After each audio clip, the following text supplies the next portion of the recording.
magic. On va faire un tour de magie aujourd'hui. Comment transformer le négatif en positif? How to turn bad into good. Tout en vous en travailler la conjugaison, je sais que vous adorez ça. Let's get started. Et la leçon du jour m'a été inspirée par l'un de vous, encore une fois, sauf que cette fois-ci, le commentaire était quelque peu désobligeant. It was an unpleasant comment. Je vous le mets là à l'écran, comme d'habitude, mais étant donné mon tempérament positif et optimiste, vous me connaissez, j'ai réussi à tourner ce commentaire en positif et grâce à cela, je vais vous faire un cours aux petits oignons et on va travailler la conjugaison aujourd'hui avec des temps qui vous sont un peu difficiles, je le sais, et c'est pour ça qu'on va les travailler ensemble. Dans ce cher commentaire, Michael me disait « Peux-tu mettre du rouge à lèvres, s'il te plaît ?» Je ne sais même pas s'il a dit « s'il te plaît ». Ce cher Michael m'a donc écrit « Peux-tu mettre du rouge à lèvres ?» Déjà, peux-tu, ça s'écrit P-E-U-X et non pas P-E-U-T. Ensuite, et je vais répondre à ce cher Michael en vous faisant travailler différents temps. Première phrase, si je voulais me maquiller, je le ferais. Vous avez peut-être reconnu de quoi il s'agit. Ici, nous allons étudier les if clauses, les fameuses phrases avec si, dans lesquelles il faut absolument respecter la concordance des temps et qui vous jouent des tours, je le sais. Mais après cette leçon, ça ira mieux. Donc, si je voulais me maquiller, je le ferais. Ici, nous sommes dans la configuration si plus imparfait, si je voulais me maquiller, qui nous donne du conditionnel présent. Je le ferais. Donc en anglais, ça va nous donner if plus du prétérit qui va nous donner dans la seconde partie de phrase du present conditional. Ok? If plus prétérit and then present conditional. Je vous donne le verbe se maquiller que vous ne connaissez peut-être pas. Se maquiller se dit to apply make-up. Il y a même d'autres façons de le dire, hein, to put on make-up, mais utilisons to apply make-up. Maintenant que vous avez le verbe, maintenant que vous avez les temps, ça va donc nous donner if I wanted to apply makeup, I would do it. Vous voyez, si je voulais, if I wanted, me maquiller, to apply makeup, je le ferais, I would do it.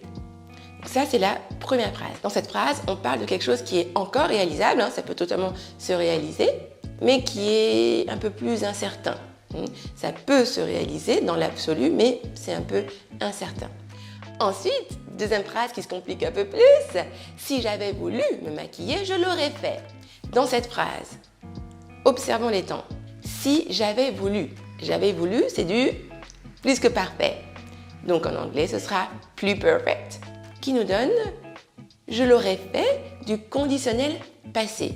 La bonne nouvelle, c'est que ce sont vraiment exactement les mêmes temps en français et en anglais. Donc, si j'avais voulu, if plus plus perfect or past perfect.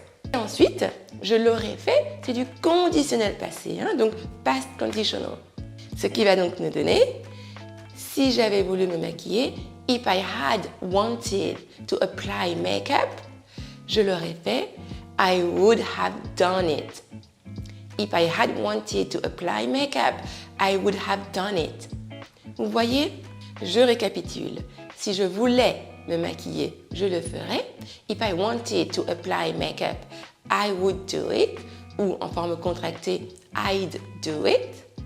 Et si j'avais voulu me maquiller, je l'aurais fait. If I had wanted to apply makeup, I would have done it. Là, il s'agit, dans cette phrase-là, il s'agit de quelque chose de totalement irréalisable. On appelle ça, dans notre jargon linguistique, de l'irréel dans le passé. C'est vraiment, ce n'est plus réalisable. Si j'avais voulu, mais je ne l'ai pas voulu, donc je ne l'ai pas fait. Ok, let's take another example. It's summer, so si j'avais plus de temps, je voyagerais davantage. On applique les mêmes temps. Si j'avais plus de temps, c'est de l'imparfait en français, ce qui va nous donner tout simplement du prétérit en anglais. Je voyagerais davantage, conditionnel présent, d'accord? Donc present conditional, ce qui nous donne if I had more time, I would travel more. If I had more time, I would travel more. Et si maintenant on le passe aussi de l'irréel dans le passé, cela nous donne en français si j'avais eu plus de temps, j'aurais voyagé davantage. Si j'avais eu plus que parfait, J'aurais voyagé, conditionnel passé, cela nous donne if I had had, et oui, had. If I had had more time, I would have traveled more. Arrêtons-nous un peu sur had.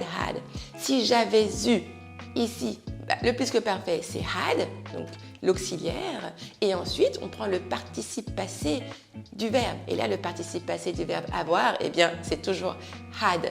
C'est pour ça que nous avons 2 fois had. Et oui, c'est correct, ok? Ne soyez pas surpris. If I had had more time, I would have traveled more. Vous voyez?